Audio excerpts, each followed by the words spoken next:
And I appreciate the World Economic Forum providing me the opportunity to be on this stage and say, fuck you, Klaus Schwab, and fuck your New World Order.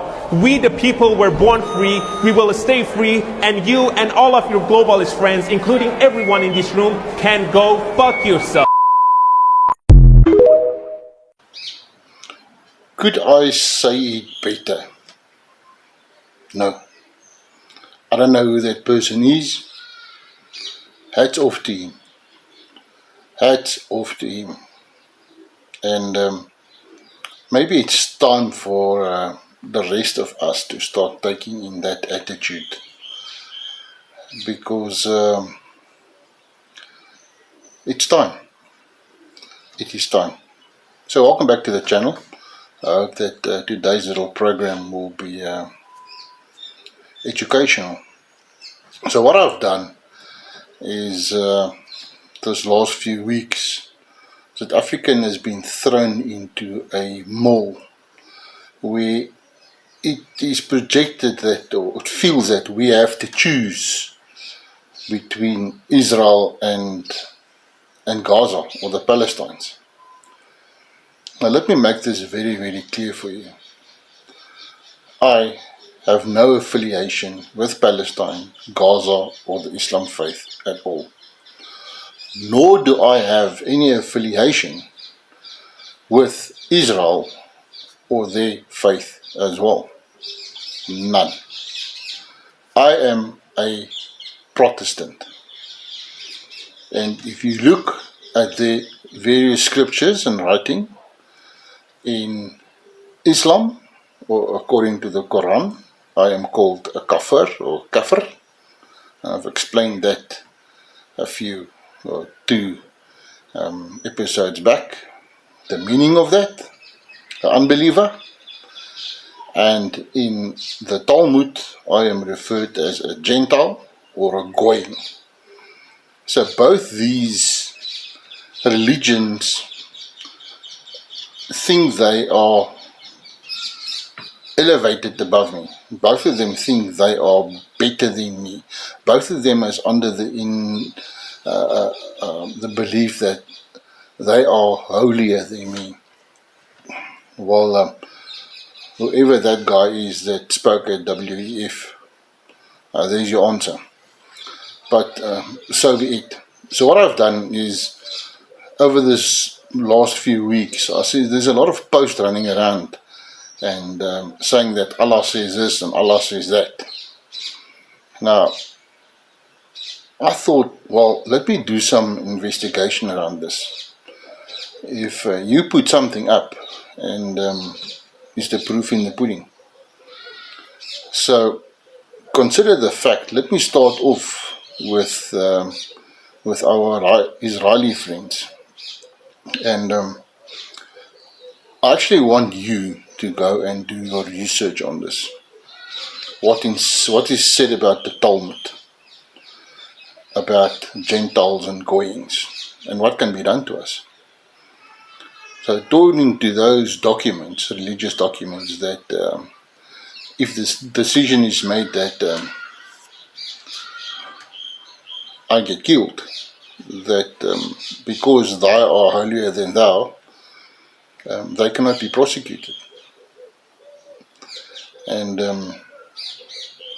yeah, even if a Gentile's child is enslaved, it is okay. If the child is 3 years and older, that she or maybe he can be used for intercourse. Sickening. Just wondering if you follow the news, some of the, just in this week, how a mosque, a shul was raided in New York, and all these underground tunnels were discovered. Yeah, just wonder what happened there. Are we still holier than thou? A few months ago, a lot of rabbis were also arrested for that thing that hurts a lot when it comes to misuse of children for their sexual needs. Pedophiles, pedophilia, the whole ring network. Within the rings of the holier than thou. So, but I want you to go and do that research on your own. And what I have done, I have taken these, some of these posts, and I went and I looked for it, and one of them is about the story about, there's a few of them. It's about the story about if Islam commits, what is Islam teaching about the 70 virgins or sex in paradise? If I had a buzzer, would have gone wrong. I could not find any evidence of that being so, that you will receive your 70 virgins in heaven, according to the Quran. I've looked all over the show, and if you can find it, please show it to me. So for me, that is a myth. It just doesn't hold water for me. I could not find it, and I've looked all over it for it. Okay, so the other question is, what happens if you leave Islam? And the only scripture I could find around it is, if you leave Islam in Saudi Arabia. Now, Islam is Islam. And round of applause, yes. I'm going to read this to you. Conversion from Islam to another religion is ground for the charge of apostasy, which is legally punishable by death. Sorry, you lose that one. The other one was, what's punishment for disbelievers in the Quran? Are you just going to be beheaded? No. What I could find is that Allah has promised the hypocrites, men and women, and the disbelievers, the fire of hell, wherein shall they abide. I could not find anything that supports the idea that you are going to be beheaded. Other thing is that's also been posted is that in the name of Islam you can kill or terrorize them. That was a lot of research around then. But what it comes down to is a few answers on this. And the verses itself tells it all. The Quran is replete with surahs direction. It follows the violence. Some example follows. So this is one of the books in the Quran. Surah 351. We shall cast terror into the hearts of those who disbelievers, non-Muslims. Surah 2, 199, and kill them, non-Muslims, whoever you find them, kill them. So just into the other question, so it's a 50-50, but doesn't actually have to behead them, kill them. So let's leave that open for interpretation. Surah 9.5, then kill the disbelievers, wherever you find them, capture them and besiege them, and lie in wait them in each and every ambush. Okay, so this is one of the answers I could find. So, kill for Islam, it's plausible, very, very plausible. Another question that I've asked is it permissible to steal in Islam? Or as they say, as the unbelievers, is it permissible to steal from a kafir?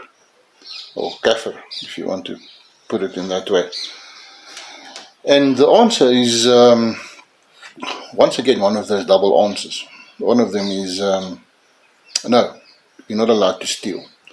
If you steal, the hand gets chopped off. We all know that story. And but when can you steal? Is if you have overthrown that country, or if you have taken that village, or whatever the case might be in war, then according to Allah, then you are permissible to steal whatever from the kafirs, from the unbelievers. So yeah, the other thing, are you allowed to lie? What is a lie to protect in Islam? And a simple, I think it's more basic to say that yes, you can lie, if it is going to protect your life or someone else's life. So that is another 50-50. But as most of the social media put it straight through, this is who and what they are. Some of them are plausible and some of them are not. And we have to first go and do our own research before we align ourselves with him. That is my view.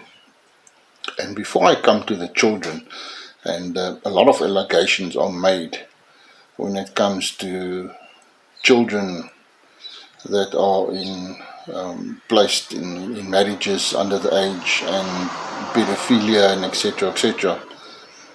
I've got a little surprise for you, but we will come to that to the end of our little program. So the question that arises in me, and the question I'm asked today to you is, when are we going to arise against this? Now, let me make one thing clear. Pedophilia is not limited to these two religions. Pedophilia is all over the show. I just can't fathom the thought that a grown man, how can he be open to this? How does he get an erection to rape a child, especially a baby? What is wrong with mankind? What is going on with him? So the bottom line, the only thing that I can come to is, irrespective of your religion, whether you're a Muslim or a Jew or a Christian or a Hindu or whatever you are, if you are involved with things like this, where you use children in this most horrific rape, it's all I can say about it. It's horrific. I'm actually speechless, and the emotions is boiling over because the anger. I'm getting angry when I think of this. It is not. The only thing that I can come down to is that the person like that mind is something is wrong up top here. The cuckoo's nest, something went wrong big time. Or he's a total satanic, or he's under the influence of Satanism. That is the only two conclusions I can come to. So, what I stand for and what I believe is what is written in my book, in the Bible. That if you do things like this, what must be done? I think what is written in Deuteronomy, that the person like that must be stoned. You're a sickness. You should be removed out of the society. Something badly wrong with you. Badly wrong with you. When is it time for us as South Africans, for the 80% Christians, when is it time for the elders, when is it time for our various tribal leaders and kings to stand up and say enough is enough? When are we going to arise? Are we still going to just stay quiet and just turn the cheek? The time is now. Sorry. Your political leaders align themselves with these groups. So what does it tell about their characters? Makes me wonder. Makes me wonder. Yeah. So, well, let me carry on. And for those of you, please remember to like this program, share it with your friends, subscribe, and your bell icon. And I'm going to leave you with a fairly long video clip. And when you look them up on YouTube, please join them, follow them as well. Because these are men with integrity. These are men that is standing up. And I can just imagine how much resistance they must get for standing up and bringing out the truth. So look at this clip. Subscribe to them as well. We need more people like this to stand up for the truth. It is time for us to rise. Time for us to rise. You have a good day. See you Friday. Bye. Sharia law covers all areas of life, but the details of Sharia sexual law are especially shocking, even disgusting. But we'll talk about it openly here. You need to hear this.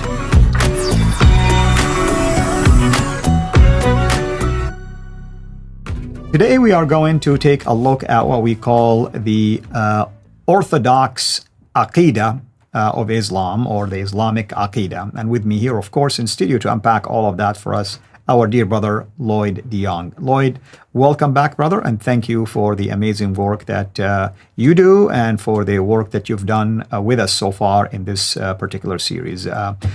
Please walk us through this so-called Aqidah. Oh, thank you. Great pleasure to be here. So, basic orthodoxy in Islam. Just like Christians have the Nicene Creed, for instance, Islam has its own creed. This is called the Aqidah, and this was formulated roughly around the 9th century. The Aqidah refers to those matters of faith which are believed in with certainty and conviction. I would have to go into the Sharia later to explain what they mean by certainty or conviction, because these are legal terms with very, very clear definitions, very explicit definitions in the Sharia. And they also believe in one's heart and one's soul. They are not tainted with any doubt or uncertainty. Doubt in Islam is illegal for a Muslim. It is not allowed. Now, like the Nicene Creed, it establishes orthodox beliefs and refutes deviations. It is the foundation of the faith. It consists of matters which are known from the Quran and sound ahadith, and which the Muslim must believe in his heart. Notice this is a very subtle point here. Doesn't mean he needs to say them out loud. He can lie about them as long as he believes them in his heart, in acknowledgement of the truth of Allah and his messenger. Popular statements of basic Sunni Islamic doctrine or articles of faith are the Aqidah al-Tahawiyya, for instance, the Ash'ari Aqidah, and the Maturidi. And Aqidah is a primary science within Islam. And so, yeah, by the way, this is a legal loophole. This here is a legal loophole. These words are very subtle when they make these little changes. Now, notice here, we follow the Sunnah of the Prophet and the congregations of the Muslims, and we avoid deviation, differences, and divisions. This is very important. Let's look at number 74. We love the people of justice, and we hate people of injustice and treachery. That's you, if you're not a Muslim. And notice this. Have you heard the phrase saying, Allah knows best? Well, it's actually part of the Islamic creed. When our knowledge about something is unclear, we say, Allah knows best. This is actually a part of the Islamic creed. It's a statement of faith in Islam. Something Muslims have to believe, something they have to internalize, and they must keep this with them in their hearts. Now, faith aside, Islam is a religion of law. Thus, we have two basic questions that follow. What are its laws? Where are they written? We need to define this. Now, let's have a look at the Pakistani court system and Islamic law. And let's look at Quran 65:4. Everyone is very familiar with Quran 65:4. This is the one, well, you know what this is, and it is the source of endless debate in circles. Let's end that debate today.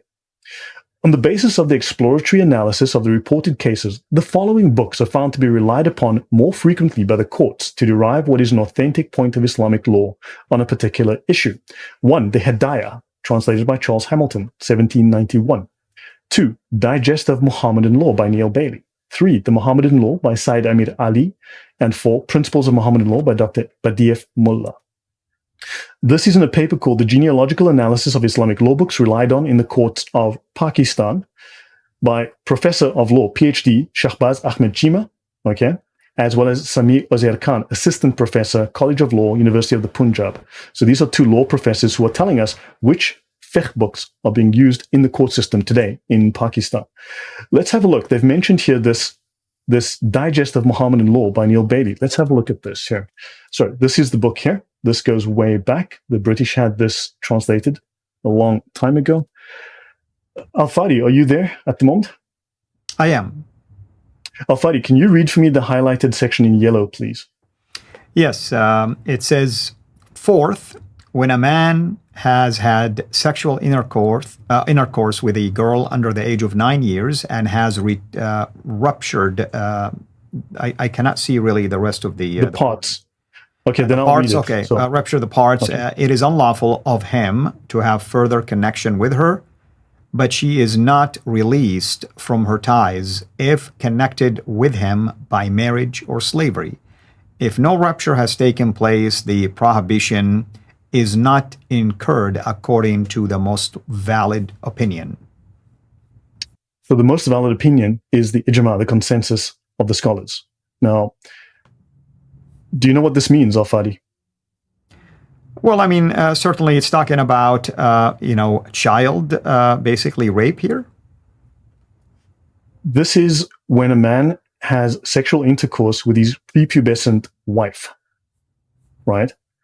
If he destroys her private parts and rips her open so that from the bottom of her vagina, it rips the skin open to the anus, then he should not have sex with her again. However, if he does do this with his prepubescent child wife and he does not destroy her this way medically, then he may continue to do so without issue. That is what this means. This explains, this is the Quranic law, which is derived from Quran 65:4. Let me continue. Let's have a look at the reliance of the traveler. We'll look at a few sources here. Quran 65:4 says, as for your women who have despaired of further menstruating, if you are in doubt, their waiting period shall be 3 months. And those who have not menstruated yet, right? We all know this verse. A woman's postmarital waiting period, the iddah, Rule N9.1, there is no waiting period for a woman divorced before having had sexual intercourse with her husband. Fantastic. N9.2, a waiting period is obligatory for a woman divorced after intercourse, whether the husband and wife are prepubescent, have reached puberty, or one has reached maturity and one is prepubescent and the other has not. Intercourse means copulation. So notice, a waiting period is obligatory for a woman divorced after intercourse if she is, well, yeah. Notice it says here you can have sex with your prepubescent wife. Your thoughts on this, Al-Fadi, before I go on?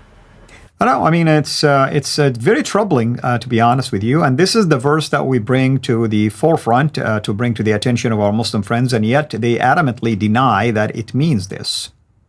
Yes. I will continue.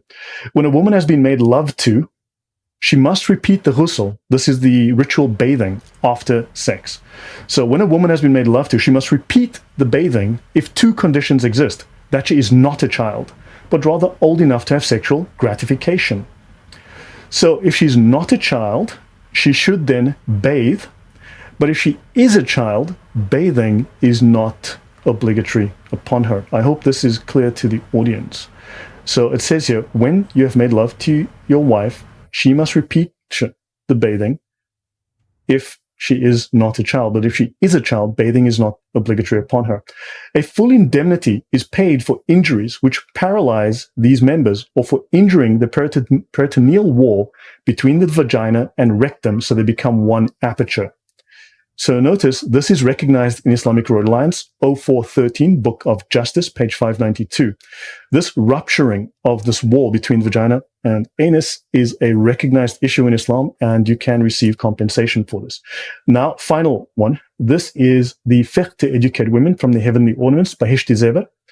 The Jewels of Paradise, Heavenly Ornaments, a favorite with the people of the Indian subcontinent as well as the Indian Muslim diaspora all over the world.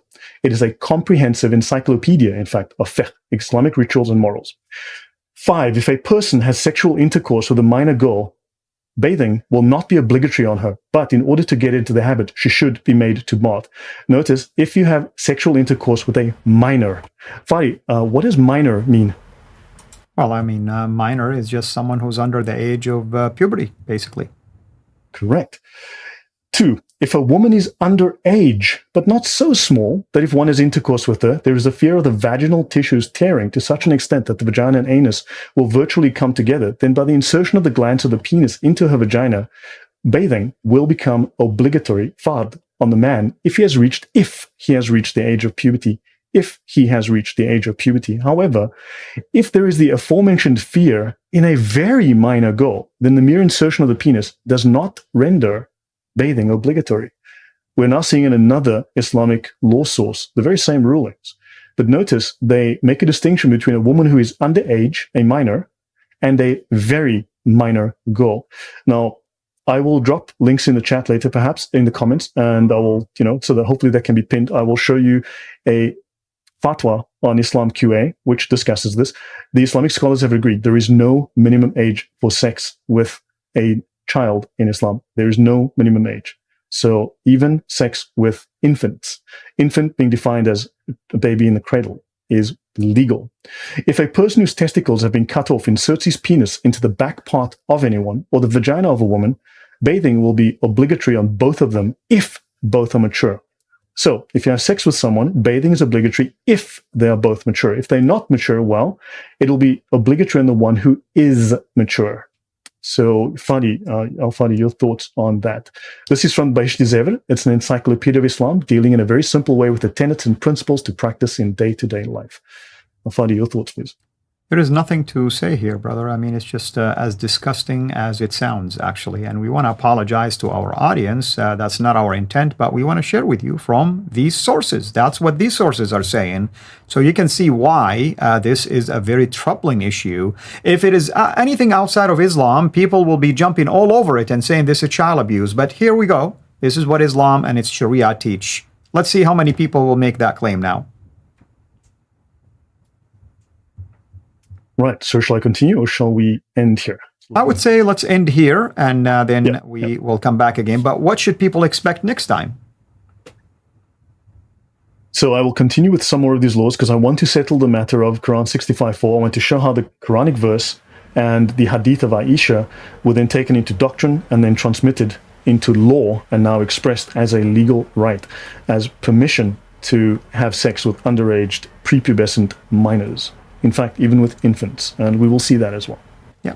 And just for the benefit of those who are watching right now, I did a complete video series with David Wood recently on this very topic about the age of Aisha. And this, of course, is going to highlight for you the fact that it is absolutely acceptable to have a marriage, child marriage in Islam, even not only at 9-year-old, but even as my brother mentioned here, even as a young, basically, baby, if you wish, 1-year-old.